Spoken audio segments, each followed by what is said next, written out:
Oi galera, tudo bem? Hoje a gente vai falar sobre como o paisagismo, como um projeto de paisagismo complementa o arquitetônico e vice-versa. E de novo o Murilo tá aqui comigo para explicar um pouco mais sobre isso e a gente vai discorrer sobre esse assunto.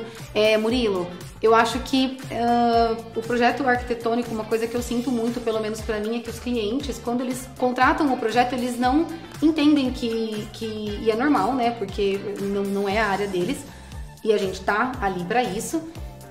Que o projeto de paisagismo ele precisa estar atrelado ao arquitetônico, bem como todos os outros complementares. E isso desde o começo. E o que eu sinto falta é que, poxa, a pessoa às vezes gasta uma grana construindo a casa, e eu entendo que ao final disso aquilo fica, né, tá ali na garganta, mas é tão bonito você ter o paisagismo com a casa finalizada, é o que traz a vida pro projeto em si. E aí, a gente estava conversando um pouco e você disse que é legal pensar nisso lá no começo, né? Exatamente. Quando a gente tá no estudo preliminar, quando a gente tá pensando mesmo na casa. Por quê? Porque desde o começo é um espaço só. A casa com o jardim é um conjunto.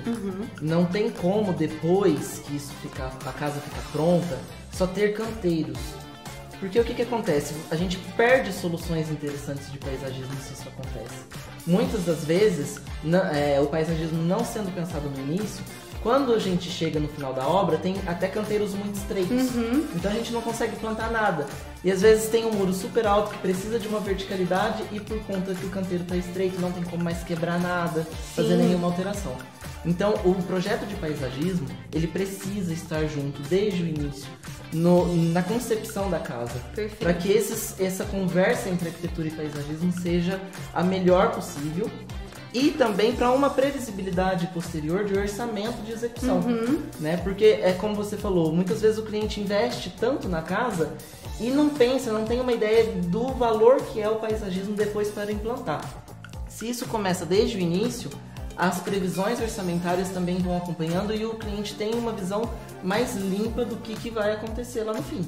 Porque não adianta depois você querer colocar aquela planta dos seus sonhos, entendeu? Se não tiver um espaço para ela se desenvolver. Porque as plantas, elas precisam, né? Você me corrija se eu estiver errada, mas elas precisam de um raio ali, viu, gente? Para poder crescer. Então, isso é muito importante. E isso também eu acredito que a gente já consegue ter uma previsão até de, putz, eu não quero gastar muito com planta, mas eu quero ter esse gasto. Então, a gente pode prever uma espécie legal que lá no começo, que às vezes, se eu não tive essa previsão no começo, eu não consigo colocar, eu tenho que colocar uma planta mais cara lá no final. Né? Então uma coisa acaba complementando a outra. E além disso, também tem uma questão de infraestrutura.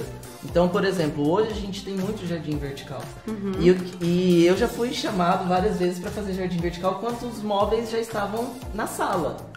E a parede estava pronta, pintada, a sala pronta. Quer dizer, eu precisava de um ponto de água, eu precisava de um ponto de drenagem. Toda a parte de infra, né, precisa conversar. Na infraestrutura geral de como se faz um jardim vertical. Aí, pra gente poder resolver isso, precisa ser desenhada uma estrutura muito mais cara. Então, sempre pensar nisso. O projeto de paisagismo, ele não é uma perda, muito pelo contrário, ele é um ganho muito grande para a obra, para o projeto de arquitetura. Você entrou num assunto agora do jardim vertical e eu acho que a gente pode falar numa próxima sobre tendências, porque eu acredito que a galera ama jardim vertical. Eu também acho lindo e bora falar no próximo vídeo sobre isso? Tá bom. Obrigada, gente. Eu espero que vocês tenham gostado.